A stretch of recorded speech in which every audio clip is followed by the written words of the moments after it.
ದೇವರು ಒಳ್ಳೆಯವರು, ಒಳ್ಳೆಯದನ್ನೇ ಮಾಡುವವರಾಗಿದ್ದಾರೆ. ದೇವರು ತ್ರಿಕಾಲಜ್ಞಾನಿ, ಕರುಣೆಯುಳ್ಳವನು.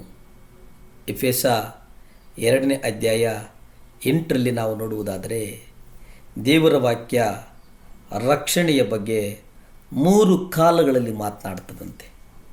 ಭೂತಕಾಲದಲ್ಲಿ, ವರ್ತಮಾನ ಕಾಲದಲ್ಲಿ, ಭವಿಷ್ಯತ್ ಕಾಲದಲ್ಲಿ.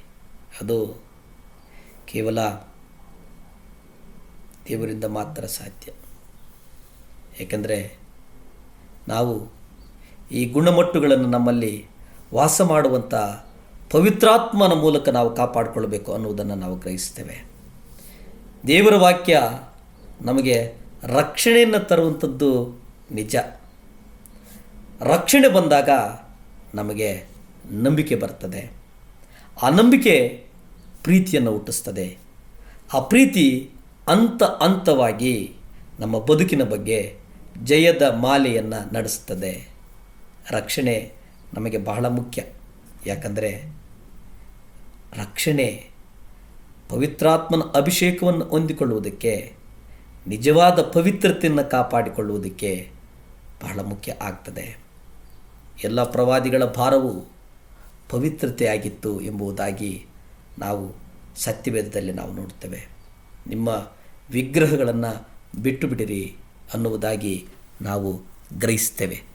ಕೀರ್ತನೆಗಳು 115ರಲ್ಲಿ ನಾವು ನೋಡುವುದಾದರೆ ಅಲ್ಲಿ ಬಹಳ ಸ್ಪಷ್ಟವಾಗಿ ಹೇಳ್ತೇವೆ, ನಮಗಲ್ಲ ದೇವರೇ, ನಮಗಲ್ಲ ಸ್ವಾಮಿ, ನಮಗಲ್ಲ, ಎಲ್ಲವೂ ನಿಮಗೆ, ಘನತೆ ಮಹಿಮೆ ಎಲ್ಲವೂ ನಿಮಗೆ ಅನ್ನುವುದನ್ನು, ನಮ್ಮನ್ನಲ್ಲ ಯೆಹೋವನೇ, ನಮ್ಮನ್ನಲ್ಲ, ನೀತಿ ನಿನ್ನ ಪ್ರೀತಿ ಸತ್ಯತೆಗಳು ನಿಮಿತ್ತವಾಗಿ ನಿನ್ನ ಹೆಸರನ್ನು ಘನಪಡಿಸುವನು.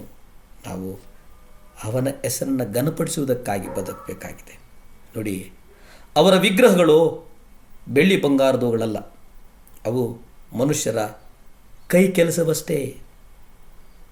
ಅವು ಬಾಯಿದ್ದರೂ ಮಾತಾಡುವುದಿಲ್ಲ, ಕಣ್ಣಿದ್ದರೂ ನೋಡುವುದಿಲ್ಲ, ಕಿವಿ ಇದ್ದರೂ ಕೇಳುವುದಿಲ್ಲ, ಮೂಗಿದ್ದರೂ ಮೂಸುವುದಿಲ್ಲ, ಕೈಯುಂಟೋ ಮುಟ್ಟುವುದಿಲ್ಲ, ಕಾಲುಂಟೋ ನಡೆಯುವುದಿಲ್ಲ. ಅವುಗಳ ಗಂಟಲಲ್ಲಿ ಶಬ್ದವೇ ಇಲ್ಲ. ಅವುಗಳನ್ನು ಮಾಡುವವರು, ಅವುಗಳಲ್ಲಿ ಭರವಸೆ ಬಿಡುವವರು ಅವುಗಳಂತೆಯೇ.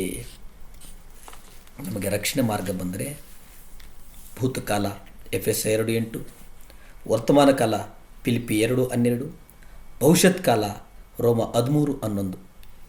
ಇವು ನೀತೀಕರಣ, ಶುದ್ಧೀಕರಣ, ಮಹಿಮೆಪಡಿಸುವಿಕೆ, ರಕ್ಷಣೆಯ ಹಂತಗಳು, ಅಸ್ತಿವಾರ, ಪಾಪ ಕ್ಷಮಾಪಣೆ, ನೀತೀಕರಣ ಇವುಗಳನ್ನು ಒಳಗೊಂಡಿದೆ. ನೀತೀಕರಿಸಲ್ಪಡುವುದು ಅಂದರೆ ಪಾಪ ಕ್ಷಮಾಪಣೆಯನ್ನು ಪಡೆಯುವುದಷ್ಟೇ ಅಲ್ಲ, ಅದಕ್ಕಿಂತ ಹೆಚ್ಚಿನದಾಗಿದೆ. ಕ್ರಿಸ್ತನ ಮರಣ, ಪುನರುತ್ಥಾನ, ಏರಲ್ಪಡುವಿಕೆ ಇವುಗಳ ಆಧಾರ ಇದೆಯಲ್ಲ, ಇವುಗಳ ಆಧಾರದ ಮೇಲೆ ನಾವು ದೇವರ ಕಣ್ಣಿನಲ್ಲಿ ನೀತಿವಂತರು ಎಂಬ ಘೋಷಣೆಯ ಆಧಾರದಲ್ಲಿ ಸೇರಿದೆ. ಯಾಕೆಂದರೆ ನಮ್ಮ ಧರ್ಮ ಕಾರ್ಯಗಳೆಲ್ಲವೂ ದೇವರ ಕಣ್ಣಿನಲ್ಲಿ ಹೊಲೆಯುವ ಬಟ್ಟೆಯಂತಿದೆ ಎಂಬುದಾಗಿ ಯೆಶಾಯ 64:6ರಲ್ಲಿ ನಾವು ನೋಡ್ತೇವೆ. ಗಲಾತ್ಯ 3:27ರಲ್ಲಿ ನಾವು ಕ್ರಿಸ್ತನ ನೀತಿಯನ್ನು ಧರಿಸಿಕೊಂಡವರಾಗಿದ್ದೇವೆ. ಅಪೊಸ್ತಲ ಕೃತ್ಯಗಳು 20:21ರಲ್ಲಿ ಹೇಳ್ತೇವೆ, ಕ್ಷಮಿಸಲ್ಪಡುವಿಕೆ ಹಾಗೂ ನೀತೀಕರಣಕ್ಕಿರುವಂಥ ಷರತ್ತುಗಳು ಯಾವುವೆಂದರೆ ಮನಸಾಂತರ ಮತ್ತು ನಂಬಿಕೆ. ಇವುಗಳು ನಿಜವಾದ ಮನಸಾಂತರ ಹಿಂದಿರುಗಿಸುವಂಥ ಫಲವನ್ನು ಕೊಡುತ್ತದೆ. ಆ ಫಲ ಅನ್ಯಾಯವನ್ನು ಮಾರ್ಗದಲ್ಲಿ ನಡೆಯದೆ ನ್ಯಾಯವಾದಂಥ ಮಾರ್ಗದಲ್ಲಿ ನಡೆಸುತ್ತದೆ. ಅದಕ್ಕೆ ನಂಬಿಕೆ ನೀರಿನಲ್ಲಿ ಮುಳುಗಿಸುವಂಥ ದೀಕ್ಷಾ ಸ್ನಾನಕ್ಕೆ ಮುನ್ನಡೆಸಬೇಕು. ಮನುಷ್ಯರಿಗೆ ಒಂದು ಬಲವನ್ನು ಕೊಡಬೇಕು. ಪ್ರಾರ್ಥನೆ ಮಾಡಿಕೊಳ್ಳೋಣ. ಭೂಮಿ ಆಕಾಶಗಳನ್ನು ಉಂಟು ಮಾಡಿದಂಥ ಸರ್ವಶಕ್ತನಾದಂಥ ದೇವರೇ ಸ್ತೋತ್ರಪ್ಪ. ಅಪ್ಪ, ಸಹಾಯ ಮಾಡಪ್ಪ ದೇವರೇ, ನಿಮ್ಮ ಸಹಾಯಕ್ಕೋಸ್ಕರ ಬೇಡ್ತಾ ಇದ್ದೀವಿ ಸ್ವಾಮಿ. ಅಪ್ಪ, ನಮ್ಮ ಕೈಗಳನ್ನು ಆಶೀರ್ವದಿಸು. ನೀವು ಹೇಳಿದ್ದೀರಲ್ಲ ಸ್ವಾಮಿ, ನನ್ನ ಮಕ್ಕಳು ಅನೇಕರಿಗೆ ಸಾಲ ಕೊಡೋರು ಹೊರತು ಸಾಲ ತೆಗೆದುಕೊಳ್ಳುವುದಿಲ್ಲ. ಅಪ್ಪ, ಎಸಪ್ಪ, ಸಹಾಯ ಮಾಡಪ್ಪ. ಎಸಪ್ಪ, ಸಹಾಯ ಮಾಡಪ್ಪ. ಏಸಪ್ಪ ಸಹಾಯ ಮಾಡಪ್ಪ. 2025ರಲ್ಲಿ ನಮ್ಮೆಲ್ಲ ಸಾಲಗಳಿಂದ ಮುಕ್ತನನ್ನಾಗಿ ಮಾಡಿದ್ದಕ್ಕಾಗಿ ಸ್ತೋತ್ರಪ್ಪ. ಸ್ತುತಿ ಘನ ಮಾನ ಮಹಿಮೆ ನಿಮ್ಮೊಬ್ಬರಿಗೇ ಸಲ್ಲಿ ತಂದೆ. Amen, amen.